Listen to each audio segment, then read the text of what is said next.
내일이 무슨 날일까요? 예, 장애인의 날. 그렇습니다. 이 날을 제정한 지가 35년 전 1981년에 제정이 되어서 이제 제35회째 장애인의 날을 맞습니다.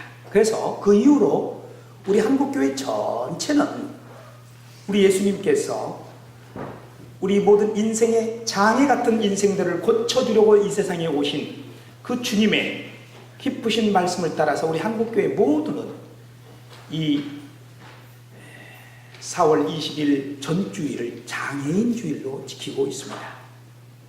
오늘 우리도 주님 앞에서 장애인 주일을 지키면서 본문 말씀을 찾았습니다. 장애라고 하는 것, 사실 지난 주간을 우리가 보내면서 우리가 얼마나 텔레비전을 보면서 눈시울을 적셨습니까? 4월 16일 우리 국가적인 재난을 당하면서 1년 전에 이 나라가 장애의 모습을 가지고 살지 않겠는가? 오늘이 사실 또 무슨 날입니까? 4월 19일이죠. 우리나라가 민주주의가 되지 못하는 그 안타까움 속에서 독재를 타도하는 그런 4.19의 날이기도 합니다. 그날이 지금으로부터 한 50년 전이 문제가 아니라 지금 이 순간에도 어제 오늘 지금 우리나라 정치적으로 장애가 어마어마가 많아서 지금 우리나라가 너무 힘들고 복잡하고 어려움에 겪고 있습니다. 이런 장애를 육신적인 장애 말고라도 우리의 삶 속에서 너무 많은 장애를 가지고 삽니다만은 부활하신 우리 예수님께서 우리의 인생과 우리의 삶과 우리 사회와 민족과 국가를 치료해 주신 은혜가 넘치기를 간절히 축원합니다. 그런데 그 말씀을 다 많이 다룰 수가 없고 말씀드릴 수가 없습니다. 오늘 이 시간에 본문의 말씀에 의해서 우리의 몸, 우리의 마음과 생각과 내가 가지고 있는 사지 육신에 대한 장애만 조금 좁혀서 말씀을 드리지 않을 수가 없습니다. 아침 일부 예배를 드리면서 전에도 우리 집사님 가운데서 아드님이 췌장암으로 병원에 있어서 주님 앞에 기도하고 병원에 가겠습니다 하고 그렇게 병원에 가신 우리 집사님이 계시는데 지금 이 순간에도 우리들의 삶 속에는 우리의 몸을 향해서 사단의 권세가 병을 가지고 있는 마귀가 우리들을 넘어뜨리려고 하는 이런 세상입니다. 이런 세상 속에서 우리 주 예수 그리스도를 만나고 우리 주 예수 그리스도께서 치료해 주시는 그런 은혜가 충만하기를 간절히 바랍니다. 우리 사람들은요 어둠보다도 빛을 좋아합니다. 어둠을 좋아하는 사람이 없지요 라고 이렇게 말을 합니다만은 그런데 곰곰이 생각하면 어둠을 좋아하고 어둠을 가까이하고 어둠 속에 사는 사람이 훨씬 더 많은 것 같습니다. 어둠이라고 하는 것은 무질서하고 법이 무시되는 곳입니다. 질서가 깨어진 곳입니다. 그런 것을 우리 사람들이 더 좋아합니다. 왜냐하면 아무 구속함 받지 않고 내 마음대로 하고 싶은 것이기 때문에 그렇습니다.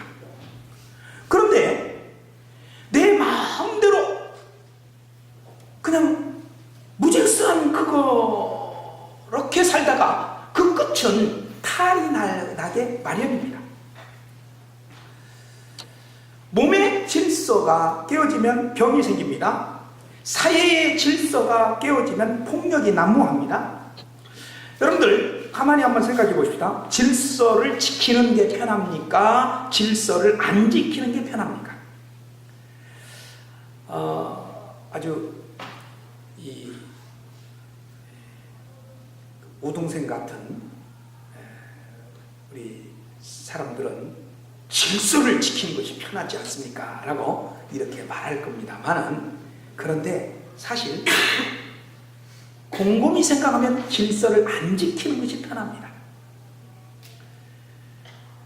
질서를 잘 지키면 병에 안 걸린다 라고 이렇게 많은 지식과 생각 또 여러 가지 말을 들으면서 그 질서를 잘 지키려고 살지만은 그것도 금방입니다. 여러분들, 병에 들지 않도록 우리가 몸의 질서를 정말 잘 지키고 삽니까? 알면서도 알지만 편한 대로 삽니다. 그게 우리 사람의 어떤 모습인 것 같습니다. 우리가 빛을 좋아한다고 하면서도 사실은 무질서와 같은 어둠을 더 좋아하고 사는 모습이 우리들의 삶이라는 것이, 그게 바로 심각성입니다. 오늘 본문 말씀 우리가 요한복음 9장을 보았습니다만 요한복음 1장에 봐도 우리 예수님이 직접 말씀해 주셨습니다. 예수님은 말씀이십니다. 말씀은 생명입니다. 그런데 그 말씀이 빛으로 오셨습니다. 빛으로 오신 예수님을 빛이 좋아하는 우리 인생들은 다 우리 예수님을 영접하고 우리 예수님께로 가야만이 되는데 뭐라고 말씀합니까? 요한복음 1장에서 우리 예수님이 빛으로 오셨지만은 사람이 그 빛을 좋아하지 아니하고 어둠을 깨닫지 못하고 빛을 거부했다고 했습니다. 빛을 거부했다는 것은 빛을 받아들이지 않았다는 겁니다. 빛을 받아들이지 아니했다는 것은 우리 예수님을 영접하지 아니했다는 겁니다. 그래서 우리는 사실 빛을 좋아하는 것 같지만은 어둠 속에서 삽니다. 오늘 이 시간 이 말씀을 듣는 우리들, 이 어둠을 깨는 역사가 있기를 간절히 바랍니다. 사랑하는 성도 여러분, 이 어둠을 우리가 가까이 하고 무질서하게 살고 있는 우리들, 다시 한번 주님의 빛을 받아서 빛의 길을 가고 빛과 함께 가고 빛된 삶을 사는 우리 모두가 되기를 간절히 바랍니다. 왜냐하면 예수님이 빛이시기 때문에 그렇습니다. 나는 세상의 빛이라 라고 주님이 말씀하셨습니다. 빛으로 오신 예수님께서 오늘 장애를 가지고 있는 우리 모든 인생을 고쳐주시는 본문의 말씀을 한번 보십시다. 집으로 가는 길에 교통사고가 났습니다. 내가 사고를 당하는 것이 아니라 가는 그 길에서 사고가 나는 것을 보았습니다. 남의 일입니다. 그런데 남의 일이지만은 우리가 그것을 모른 척하고 지나가면 아직도 내 마음에 어둠이 가득 찼습니다. 그런데 우리는 주님이 내 안에 계시고 빛으로 오셨기 때문에 우리는 빛의 자녀로서 빨리 신고를 해야만 됩니다. 신고를 어디에다 합니까? 사고 신고는 두 곳에 합니다. 하나는 112, 다른 하나는 119에다가 신고합니다. 112에다 신고하면 경찰이 옵니다. 119에다가 신고하면 바로 소방서 응급센터 구조대가 옵니다. 경찰과 구조대가 오면은 먼저 인명을 구조하는 일을 빨리 이렇게 하지만은 조금 지나면 이후에는 경찰과 구조대가 하는 일이 다릅니다. 경찰은 사고가 어떻게 났는지, 누가 잘못했는지 이런 것을 먼저 이제 조사를 할 수밖에 없습니다. 반면에 119 구조대는 사람을 살리고 치료하는 일에 매달립니다. 빨리 병원으로 데려갑니다. 응급처치를 합니다. 오늘 성경 말씀을 보니까 바로 112와 119와 같은 이렇게 나누어지는 모습을 볼 수가 있습니다. 제자들의 생각과 제자들의 예수님의 생각과 예수님의 일로 나누어지는 것을 볼 수가 있습니다. 예수님께서 제자들을 데리고 길을 가시다가 앞을 보지 못하는 시각장애인을 만났습니다. 이 사람은 태어날 때부터 앞을 보지 못했다고 했습니다. 이 장애인을 보면서 제자들이 보여준 그 관심사는 오늘 2절에 나와 있습니다. 제자들이 물어 이르되 선생님이여, 이 사람이 맹인으로 난 것이 누구의 죄로 인함이니까? 자기 죄인입니까? 그의 부모입니까? 제자들의 관심은 경찰과 같이 죄에 있습니다. 누구의 죄 때문에 시각장애인이 되었느냐 하는 겁니다. 그런데 제자들의 생각은 그 당시 유대 사회에서는 모두가 그렇게 생각을 했습니다. 무슨 병이 생겼다 하면은 그 이유는 죄 때문이라고 생각했습니다. 죄로 인한 업보요 인과 음보라고 생각을 했었던 것이었습니다. 그런데 우리가 조금만 생각해 보면은 어떤 건조한 지역에서 사는 사람들이 많이 있습니다. 먼지가 눈에 들어가면 눈병이 생깁니다. 엊그제도 중국의 수도 베이징이 난리가 났습니다. 황사로 그냥 온 도시를 덮어버렸습니다. 사람들이 길을 지나가면서 눈에 이 황사가 들어와가지고 눈병이 그냥 다 났습니다. 눈병은 그런데 이제 깨끗한 걸로 씻고 항생제를 또 이렇게 치료를 하면은 금방 낫습니다만 그걸 놔두면은 이제 깊은 병이 생깁니다. 시력을 잃게 되기까지 합니다. 이런 것을 가지고 제자들과 유대인들은 죄 때문에 눈병이 생겼다. 그리고 눈을 잃어버렸다. 운명적으로 생각을 합니다. 저 사람은 죄 때문에 병들었다. 저 사람의 죄는 부모 때문이다. 이렇게 생각하는 것이 당시 유대사회요 제자들의 생각입니다. 그런데 그런 생각을 많이 하는 사람들은 탓하는 사람, 누구 때문에 이렇게 됐다, 누구 때문에 이렇게 됐다, 책임을 전가하는 부분이 참 많습니다. 남의 죄 때문에 내 죄가 옮겨와서 내가 이렇게 벌을 받고 있다, 이렇게까지도 생각을 합니다. 사랑하는 성도님은 우리가 어둠 속에 살고 있게 되면 그 어둠에 꽉 막혀서 삽니다. 그 어둠 속에서 살고 있습니다. 그러니까는 남의 죄만 바라보면은 그 죄로 말미암아 항상 죄 속에서 모든 것을 생각하게 마련입니다. 서울에 성락교회라는 아주 큰 대교회가 있습니다. 이 교회를 이단 교회다 아니다 뭐 이런 얘기가 많이 있습니다만은 뭐 그걸 따지려는 것이 아니라 그 교회는 이렇게 꼭 한 가지만 너무 집중하고 강조하다 보니까는 이단이라고 그렇게 말을 합니다만은 그 목사 모든 것이 다 마귀 때문에 그렇다 이렇게 생각합니다. 귀신 때문에 그렇다. 물론 귀신 때문에 마귀 때문에 일어나는 일들이 생깁니다. 그것이 없는 것은 아닙니다. 그런데 모든 것이 그렇습니까? 그건 아니거든요. 마찬가지로 우리들의 삶이 때로는 어렵고 힘들면 내가 죄를 잘못 졌나? 사실 지난주에도 목사님 죄가 많아서 이렇게 어려움이 있나 봐요.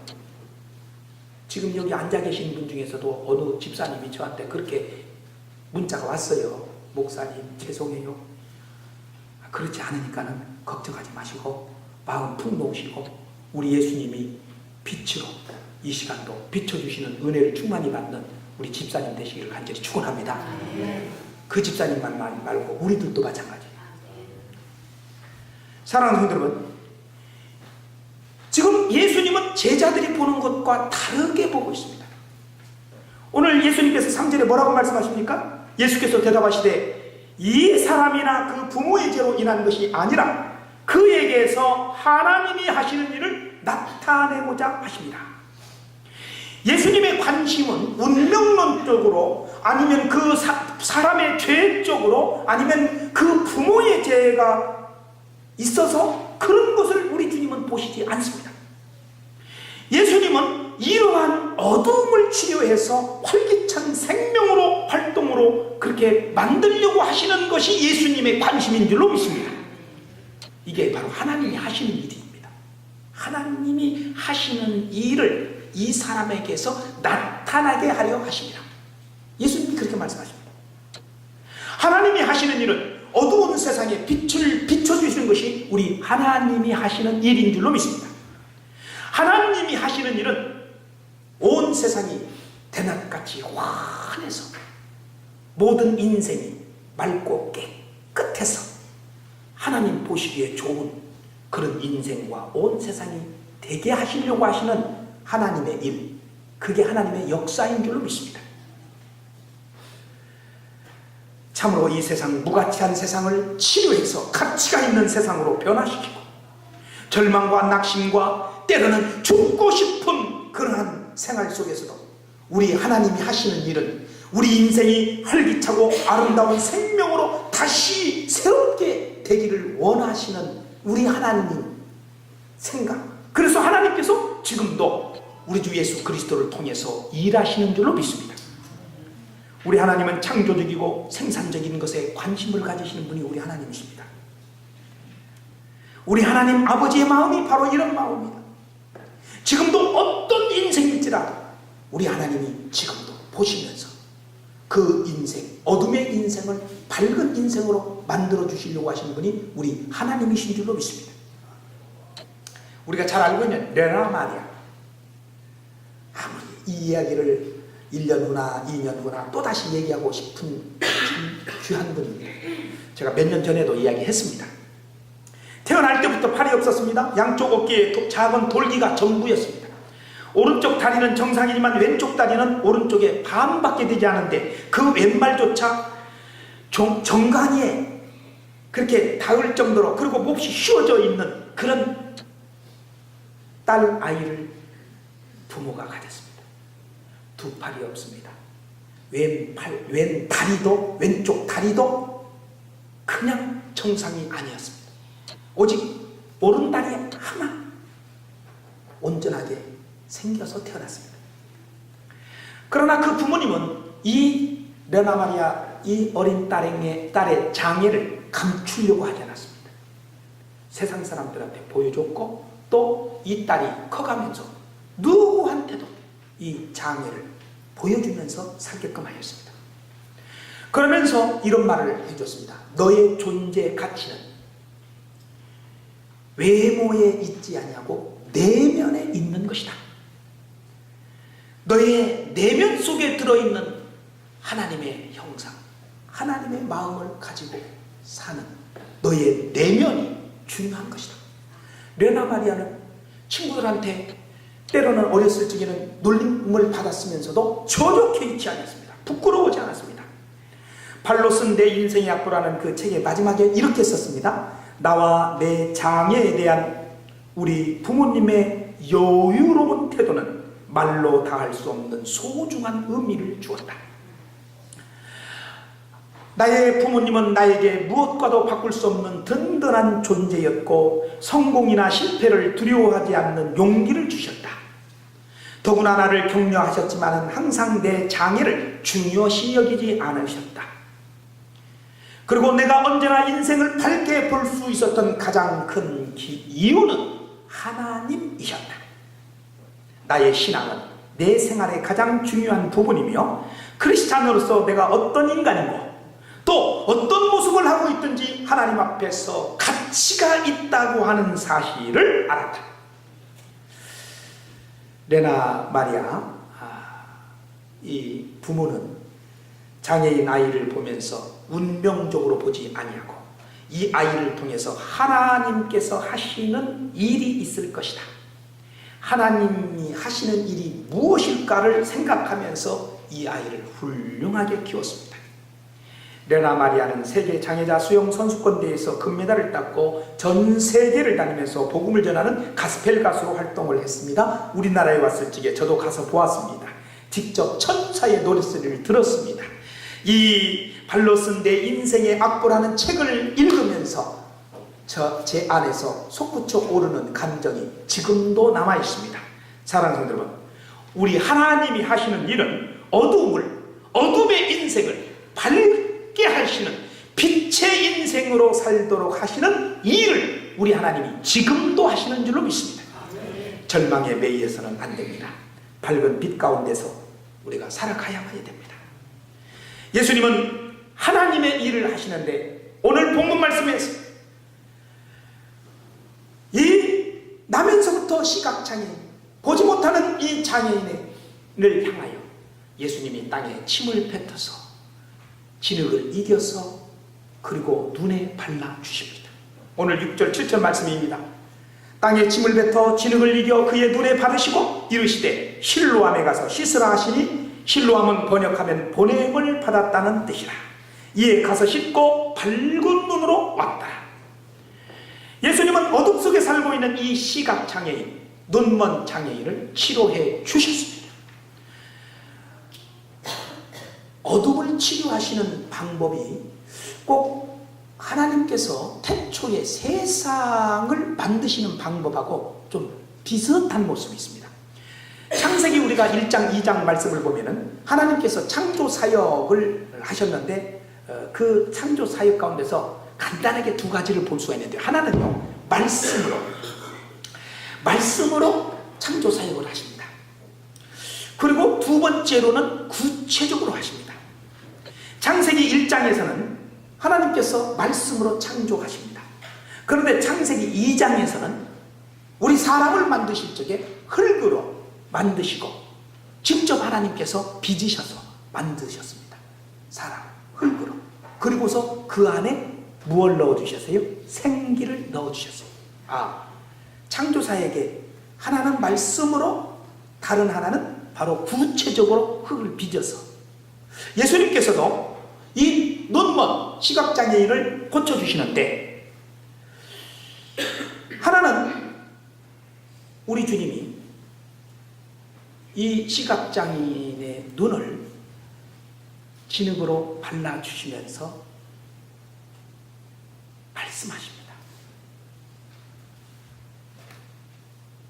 두 번째는 구체적으로 너는 실로암 물에 가서 씻으라, 이렇게 두 가지로 말씀해 주신 것을 볼 수가 있습니다. 우리는 이 두 가지의 말씀이 얼마나 우리의 신앙생활에 있어서 대단히 중요한지 모르겠습니다. 눈에 진흙을 바르고 실로암을 찾아가는 이 시각장애인의 모습과 우리 예수님의 명령입니다. 사랑하는 여러분, 우리 예수님의 명령, 너는 실로암 못에 가서 씻으라.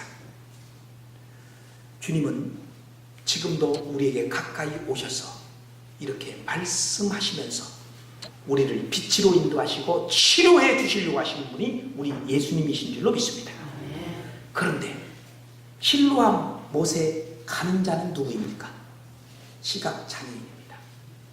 더더구나 전에는 눈에 진흙을 바르지 않으면서도 살기가 힘든데, 이 진흙을 눈에 바르면서 사람들한테 물어보고 실로암 못이 어느 쪽이냐고 그렇게 아마 찾아갔을 겁니다. 조금 심하게 얘기하면, 아니 당신 여기서 구걸은 그 눈먼 사람 아닙니까? 이제는 꼭 뭐 하듯이 이제는 눈에다가 진흙을 바르고서 실로암이 어디냐고 묻냐고 하면서 아마 조롱하고 사람들로부터 별소리를 들으면서 그것을 이겨내고 실로암 못에 갔을 것으로 우리가 생각해 볼 수도 있습니다. 중요한 것, 우리 주님이 말씀하시면 순종하는 가운데서 역사가 일어나고 기적이 일어나는 줄로 믿습니다. 아무리 우리 신앙생활에 길이 험하고 어둠이 있고 어려운 일이 생기고 낙심과 넘어져도 주님이 일어나라고 말씀하시면 일어나는 힘을 가지고 살아가는 성도들이 되어야 할 줄로 믿습니다. 하나님의 창조는 저절로 말씀으로 하기도 하지만 구체적으로 흙을 빚어서 우리 인간을 만드시고 생기를 불어넣으시는 우리 하나님의 일을 생각해 볼 적에 우리는 구체적으로 우리의 믿음의 역사를 나타내기 위해서 나의 손과 발과 나의 행동을 과연 구체적으로 우리가 얼마만큼 하고 있는지를 생각할 줄 아는 지혜로운 성도들이 되시기를 간절히 축원합니다. 에레미야서 7장 23절 말씀에 보면 하나님께서 에레미야한테 이렇게 말씀하십니다. 너희는 내 목소리를 들으라. 그리하면 나는 너희 하나님이 되겠고 너희는 내 백성이 되리라. 너희는 내가 명령한 모든 길로 걸어가라. 그리하면 복을 받으리라. 할렐루야. 에레미야서 7장 23절입니다. 우리의 신앙생활 말로만 하고 듣기만 하고 생각으로만 하고 안 됩니다. 구체적으로 내가 명령한 모든 길로 걸어가라. 그리하면 복을 받으리라 말씀하셨습니다. 우리는 신앙생활을 한다면서도 참 불평불만이 많고 왜 그렇게 힘들고 한두 번 해보고서 그만두고 하는 일들이 얼마나 많이 있습니까? 요순시대에 순임금이 신하들을 불러놓고 망태기 하나씩을 주면서 우물에 가서 물을 담아오라고 명령을 하였습니다. 신하들이 왕의 명령이니까는 우물에 가서 그리고서 물을 망태기에 담아오려고 하는데 망태기에 물이 담을 수가 있습니까? 그냥 한 번, 두 번, 몇 번 하다가 도저히 할 수가 없어서 신하들이 나는 그만해야겠다. 나도 그만해야겠다. 임금님한테 가서 말씀드려야겠다. 그러고서 다른 신하들이 다 그렇게 했습니다. 그런데 어느 한 신하가 임금님의 명령이니까 어쨌든 물을 담아서 가져야겠다. 한 번 하니까 안 되고 두 번 하니까 안 되고 10번, 20번, 100번 합니다. 아침에 그 명령을 받고 점심이 지났습니다. 점심때가 지나는데도 계속 합니다. 망태기에 물을 우물에 내리고 그리고 물을 퍼 올립니다만은 그런데 물이 졸졸졸 쏟아서 다 쏟아집니다. 그런데 점심이 지나고 저녁 때쯤 되어서 수백 번 수천 번 하다 보니까 물이 이제 다 건져져서 이상스럽게 물이 올라오질 않습니다. 아래를 바라보니까 진흙 그 속에 번쩍번쩍 빛나는 것이 있었습니다. 무엇인가 하고 보니까는 금덩어리였습니다. 임금님한테 찾아갔습니다. 임금님, 이 망태기에 물을 담으려고 아무리 했어도 안 되어서 이제 이렇게 늦게 왔습니다. 그런데 우물물을 다 퍼다 보니까 밑바닥에 이렇게 금덩어리가 있어서 가지고 왔습니다. 금덩어리를 임금님께 드립니다. 순임금이 뭐라고 대답했을까요? 이 금덩어리는 내 것이 아니라 너의 것이니라. 너가 진정으로 이 왕의 말을 잘 순종해서 순종하는 자에게 주려고 내가 그렇게 하였다. 너의 것이니라. 사랑하는 여러분, 우리 주님의 말씀에 순종하는 성도들이 되시길 간절히 축원합니다. 주님이 나를 따라오려거든 너희들의 자기 것, 자기 십자가를 짊어지고 따라오라라고 하신 예수님의 말씀에 순종하면서 나의 십자가를 짊어지고 주님을 따라가면 주님은 반드시 부활의 영광의 자리에 우리를 동참시켜 주실 줄로 믿습니다. 병든 사람 예수님의 말씀대로 실로모와 못에 가서 씻었더니만은 어떻게 됐습니까? 깨끗이 나음을 얻고 돌아왔다 라고 했습니다. 사랑하는 성도 여러분, 어디에 가서 씻었을까요? 실로암이라고 했습니다. 실로암은 무슨 뜻이라고 했습니까? 보냄을 받았다 라고 했습니다. 실로암. 이 말씀을 가만히 생각하면 보냄을 받은 곳, 보냄을 받은 사람이 있습니다. 바로 예수 그리스도, 우리 예수님입니다. 우리 예수님은 하나님의 일을 위해서 천국에서 이 낮고 천한 땅으로 하나님으로부터 보냄받으신 분이 우리 예수님인 줄로 믿습니다. 예수님이 보냄을 받으신 분, 그 장소가 어딜까요? 예수님은 3년 동안 하나님의 일을 하시다가 십자가에 달려 죽으시고 이 그리스도인 가정이라고 하는데 그분들 가정을 조사를 1년 후에 했는데 지금도 교회 잘 나가십니까? 라고 했더니만 교회에 잘 나가신다고 하는 가정이 20%밖에 안 됐다고 합니다. 이 조사의 신뢰성과 이 리서치를 어떻게 우리가 평가를 할지 모르겠지만은 예수님을 안 믿는다는 게 아니라 교회 생활을 잘 하십니까? 제가 광화문에 가서 직접 들었습니다. 예은이 아빠라는 분이 안산에 큰 교회 제가 집사입니다. 그런데 내가 우리 교회 목사님 존경하고 교회 목사님이 온 성도들과 함께 얼마나 우리를 위해서 애쓰시는지 모릅니다. 그런데 제가 교회에 딱 한 번 나갔습니다. 그날 같이 참석해서 들으신 분이 계신다면 정확할 겁니다. 딱 한 번 나갔습니다. 그래요. 그래서 교회를 바쁘다고 못 나가기도 하고 여러 가지가 있지만 그 교회에 나가면 내 딸이 앞에서 찬송하는 모습이 있어가지고 너무너무 그걸 내가 감당할 수가 없어서 못 나가고 있습니다. 그렇게 이제 얘기를 했어요. 어떤 이유든지 간에 신앙생활을 교회를 나가는 분들이 20%밖에 안 된다고 합니다. 그것도 15%에서 20% 사이라고 합니다. 우리 한국 교회의 모습을 이게 보여주는 건지 아니면 우리의 믿음이 잘못됐는지 사랑하는 여러분, 우리 다시 한번 보냄 받으신 빛으로 오신 우리 예수님, 그 예수님을 영접하고 그 주님의 말씀을 듣고 보냄 받은 그 장소 주님의 몸된 교회에서 하나님의 일이 나타내줄 수 있도록 기도하고 찬송하고 신앙생활을 잘하는 우리 모두가 되기를 간절히 축원합니다. 기도합시다.